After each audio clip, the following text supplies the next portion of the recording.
नमस्कार। महिला उद्यमी आर्थिक विकास को बढ़ावा देने, रोजगार का सृजन करने और नवाचार को प्रोत्साहित करने में महत्वपूर्ण भूमिका निभाती हैं।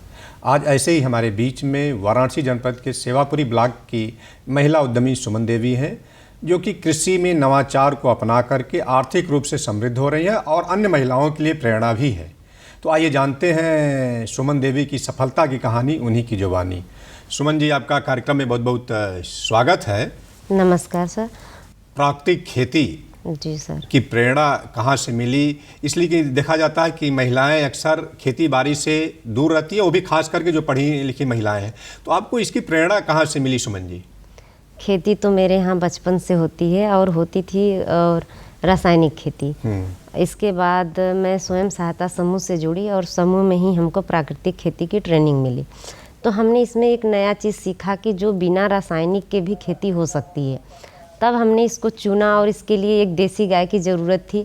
मैंने उस देसी गाय से प्राकृतिक खेती करना स्टार्ट किया और हमको काफ़ी अच्छा लगा और उतना ही पैदावार हुआ जितना रासायनिक से होता है।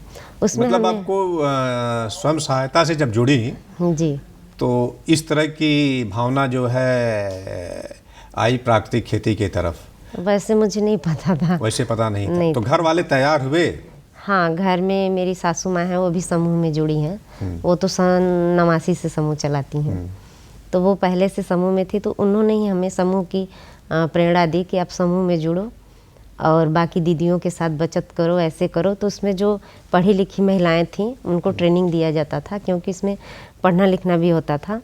तो मेरे पास वो डिग्री थी, तो मैंने इसकी ट्रेनिंग ले ली। इसके बाद प्राकृतिक खेती मैंने स्वयं किया। मैं देखना चाहती थी कि बहुत लोग बोलते होता नहीं है, होता नहीं है। मैंने कहा मैं खुद करूँगी तब तो मैं जानूँगी, और मैं खेती करती भी थी। अच्छा, मतलब तभी जाकर के विश्वास हाँ, हुआ। तो प्राकृतिक खेती एक तरह से कहा जाए कि जो शुरुआत की वो कैसे की? इसके लिए किन किन घटकों की ज़रूरत होती है प्राकृतिक खेती के लिए?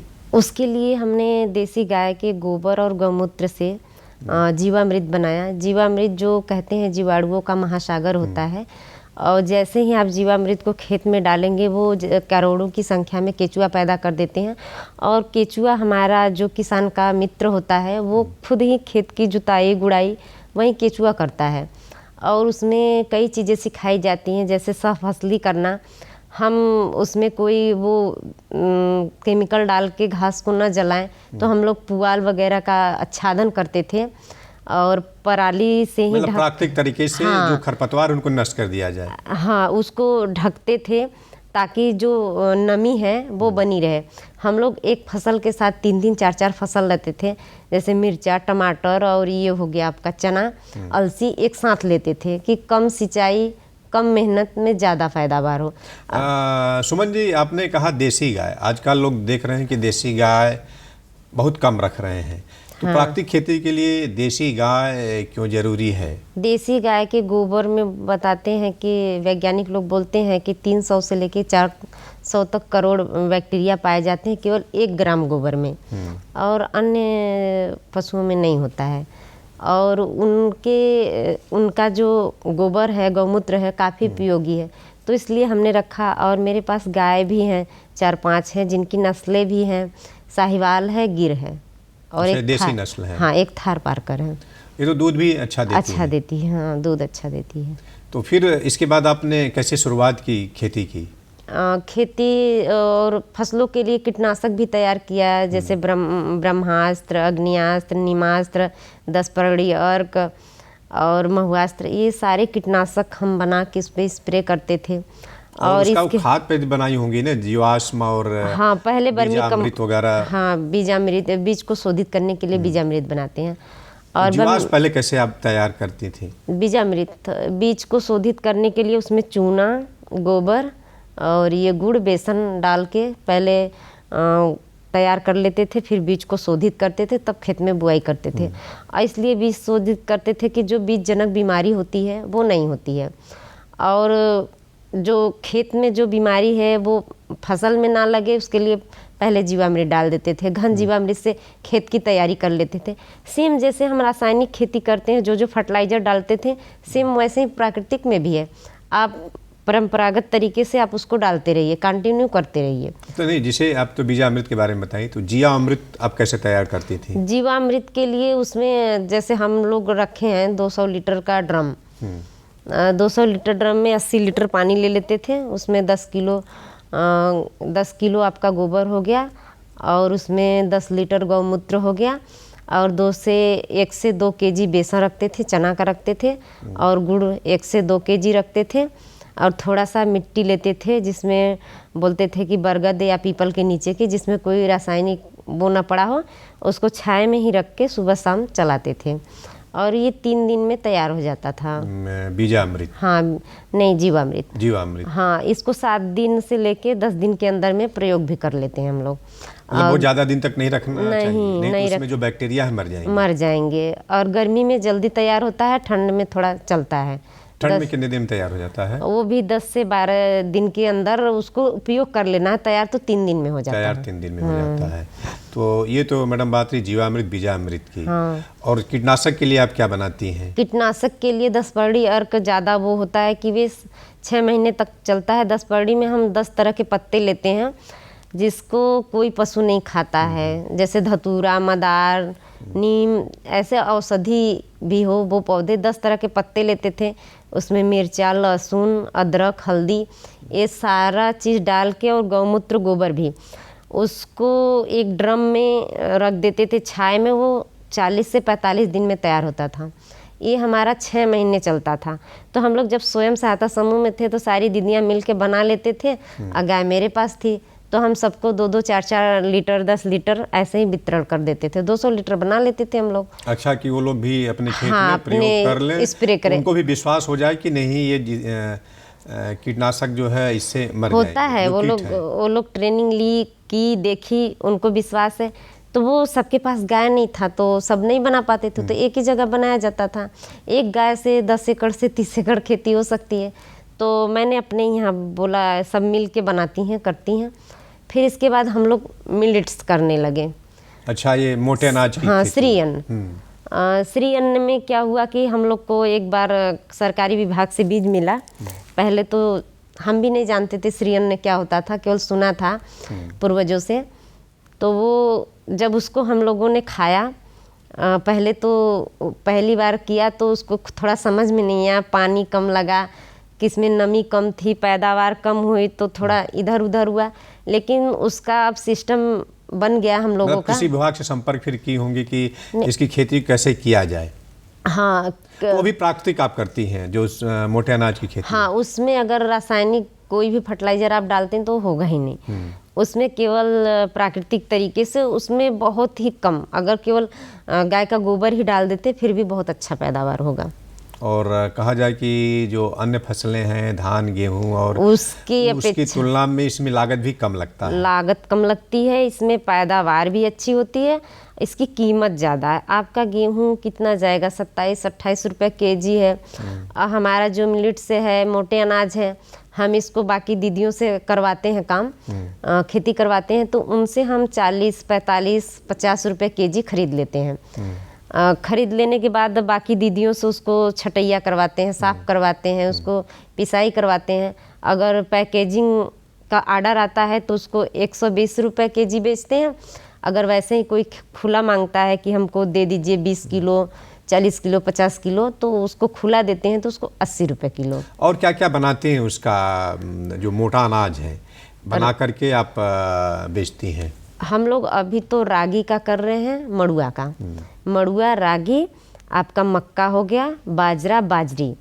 अगर कोई बोलता है कि 5 कलर के आटा मिला के हमको मल्टीग्रेट आटा चाहिए, ऑर्डर के हिसाब से हम लोग बनाते हैं, तो उसका कास्ट बढ़ जाता है। 5 कलर में हम लोग मक्का रख लेते हैं, मड़ुआ रख लेते हैं, रागी रख लेते हैं। फिर इसके बाद कोई बोलता है इसमें चना डाल दीजिए, कोई बोलता है इसमें थोड़ा सा चावल भी चाहिए, गेहूँ भी चाहिए। तो उसके अनुसार जब हम बढ़ाते हैं तो उसका कास्ट बढ़ जाता है। मांग के अनुसार उसको आप हाँ, मांग के अनुसार। शुगर के मरीज हो गए तो उनको अपना पता होता है, तो बोलते हैं कि इतना % ये चीज़ डालिएगा मैडम, ये चीज़, तो जो जैसे ऑर्डर देता है तो उसका कास्ट बढ़ जाता है। और बेचने में कोई आपको दिक्कत होती है? आप किस माध्यम से बेचती हैं? हम लोग FAO में देते हैं। FAO में देते हैं, फार्मर प्रोड्यूसर ऑर्गेनाइजेशन है जी। और इसके बाद हम लोगों को कोई सरकारी विभाग है या कोई हम लोग के बारे में बहुत लोग हैं मेरे बारे में जानते हैं, तो पहले से ही आर्डर दे देते हैं। हम लोग का अभी फसल हुआ नहीं, आर्डर आ जाते हैं, तो हम बाकी दीदियों से भी रिक्वेस्ट करते हैं आप इतना लगाइएगा, इतना लगा दीजिएगा, इस बार हमको इतना चाहिए। हम पहले से ही रिक्वेस्ट करते रहते हैं। हम लोग का ग्रुप बना है तो उसमें मैसेज डाल डाल के रिक्वेस्ट करते रहेंगे, दीदी इतना आपके यहाँ से मुझे चाहिए, इतना होना चाहिए। तो वो जैसे ही पैदा होता है हम उनका ले लेते हैं। इसके बाद बाकी भी दीदियों से काम करवा के उनका जो भी आया कास्ट, जो भी उनका लगा मेहनत, उनका हम तुरंत पैसा उनको भी दे देते हैं, हमको भी तुरंत मिल जाता है। अच्छा सुमन जी, आप तो फार्मर प्रोड्यूसर ऑर्गेनाइजेशन से जुड़ी हैं, साथ ही साथ आप स्वयं सहायता समूह की जो महिलाएं हैं जी, उनको आप प्रशिक्षण देती हैं। अच्छा, हाँ। तो किस तरह का आप प्रशिक्षण देती हैं समूह की महिलाओं को कि वो आत्मनिर्भर बने? उद्यमी में बहुत सारे हैं उद्यम करने के लिए। अब हमने मोटे अनाज को चुना, श्री अन्न को चुना, और मेरे इसके साथ गौ पालन भी है, उसमें मुझे मिल्क से भी पैसे आते हैं। अगर दूध का देखें तो आपका दूध बिक जाएगा, दूध से आप कुछ भी बना सकते हैं, कई प्रोडक्ट हैं उसके, घी भी बना लेते हैं, तो वो बिक जाता है। तो ऐसे महिलाओं को बोलते हैं कि आप उद्यम से जुड़िए, जैसे कि आप गाय पालन ही करिए और श्री अन्न उगाइए। इसमें काफ़ी मेहनत भी कम है, अभी इसका डिमांड लागत है, भी कम है, लागत भी कम है। जिनके पास खेत है, नहीं है तो मछली पालन भी कर रही, कई हमारी दीदियां हैं जिनको हम ट्रेनिंग देते हैं, मछली पालन कर रही हैं, बकरी पालन कर रही हैं और इसका मुर्गी पालन कर रही हैं। तो ये सारे उद्यमी हैं मेरे यहाँ महिलाएं, जो मेरे अंदर है, ट्रेनिंग के अंदर हैं। मतलब स्वयं सहायता समूह की महिलाओं को आप सोचती हैं कि इस तरह से प्रसिद्ध किया जाए कि वो आत्मनिर्भर बने, चाहे वो किसी भी क्षेत्र में हो, एग्रीकल्चर कृषि के साथ साथ पशुपालन हो, डेयरी हो जी, वो सबके साथ जो है जुड़ करके आत्मनिर्भर बने। जो उनके एरिया में हो सके, जो जिनमें वो करने में सक्षम है, जिनमें उनके फैमिली का सपोर्ट हो, वो करे उद्यम। हम उनके लिए यही सजेशन करते हैं। कुछ दीदियां जो पहले से बकरी रखें, बोलते हैं आप और बकरी की संख्या बढ़ा लीजिए। अब बकरी में भी कई ऐसे प्राकृतिक दवा आ गए हैं खिलाने के लिए, उनको जो समूह में बना के ही उनको खिलाया जाता है। पशु चारा जो होता है कि उनको बना के ही वितरण किया जाता है, समूह की दीदियां ही करती हैं एक दूसरे को, तो उसका कास्ट कम होता है, लागत कम होता है। जब आपस में दीदियां बना के बेचती हैं तो आपस में बेचती हैं, अगर बाहर बेचती हैं तो वो महंगा बेचती हैं। तो आप महिलाओं को ये बताती हैं कि अपना स्वयं सहायता समूह बना लीजिए तो उसके बहुत सारे फायदे हैं, इसके बारे में आप बताती हैं? जी, उसमें ग्रुप में हम लोगों को पैसा आता है, कोई उद्यम करने के लिए अपना आराम से उसमें से पैसे ले ले। अब किसी को पशुपालन करना है तो उसमें से 1 लाख 2 लाख जितना पैसा चाहे वो उठा के अपना उद्यम स्थापित कर सकता है। अभी तो प्रधानमंत्री ने 5 लाख दिया है उद्यमी दीदियों को, तो उसमें भी बहुत सारी दीदियां हैं जिन्होंने पैसे लेके अपना उद्यम स्टार्ट किया है। जैसे हो गया पशु आहार की मशीन लग रही है, पशु आहार हम लोग खरीद के खिलाते हैं, अब दीदियां बनाएंगी, दीदियां सप्लाई करेंगी, अपना भी यूज करेंगी और हाँ, एक तरह से बेच करके वो आय का माध्यम भी बनाएंगी। सुमन जी, आप तो प्रधानमंत्री जी का नाम लें, तो आप प्रधानमंत्री जी से मिल भी चुकी हैं और माननीय मुख्यमंत्री द्वारा आप सम्मानित भी हो चुकी हैं जी। तो इस संदर्भ में आप क्या कहना चाहेंगी? पहले तो हम कभी सोचे नहीं थे कि एक खेती बाड़ी करने वाली, एक चूल्हा चौका करने वाली महिला प्रधानमंत्री से मिल सकती है, ये कभी तो हमने सपने में भी नहीं सोचा था। लेकिन जब मेरे साथ ऐसा हुआ, जब हमने ऐसा किया तो हुआ, तो मैं बाकी दीदियों को भी बोलती हूँ कि आप मेहनत से काम करिए, आपकी सफलता आपको वहाँ तक ले जाएगी जहाँ तक आप सोच नहीं सकती। तो जब आप आई, एक तरह से कहा जाए कि प्राकृतिक खेती को अपनाई, तो कुछ कठिनाइयों का भी सामना करना पड़ा कि परिवार वाले साथ दिए? फैमिली ने तो साथ दिया, परिवार ने तो साथ दिया, लेकिन पास पड़ोस ने नहीं साथ दिया। सब बोलते जो आप यही कहेंगे कि जो आपकी बराबरी नहीं कर सकते वो केवल आपकी बुराई करेंगे। उनको था कि ये ऐसे बोलते थे कि गौमूत्र डालने से हो जाएगा, उनकी आंखों के सामने मेरा पैदावार होता है। और एक तरह से कहा जाए बहुत कि ज़्यादा लोग नहीं बाद में आपको देख करके काफ़ी लोग प्राकृतिक खेती की तरफ जो है उन्मुख हुए होंगे। हाँ, प्रेरित तो बहुत लोग हुए और काफ़ी लोग कर भी रहे होंगे। कर रहे हैं। मेरे यहाँ जो समूह में नहीं जुड़े हैं, जो किसान हैं, जेंट्स हैं, वो कर रहे हैं खेती, हमसे भी ट्रेनिंग लेते हैं। उन लोग के साथ हम लोग भी जाते हैं दूर दूर तक ट्रेनिंग देने। जो किसान हैं वो बोलते हैं कि वहाँ पे महिलाएं हैं तो आप सही रहेंगी ट्रेनिंग देने के लिए, और आदमी आदमी को देता है, हम लेडीज़ लोग को देते हैं। ठीक है सुमन जी, आपने अपना अनुभव शेयर किया। निश्चित ही हमारे जो दर्शक भाई हैं और ख़ास करके जो महिलाएं हैं आपसे प्रेरणा लेकर के और इस व्यवसाय की तरफ उन्मुख होंगी और आत्मनिर्भर बनेंगी। जानकारी देने और बातचीत करने के लिए आपका बहुत बहुत धन्यवाद। नमस्कार।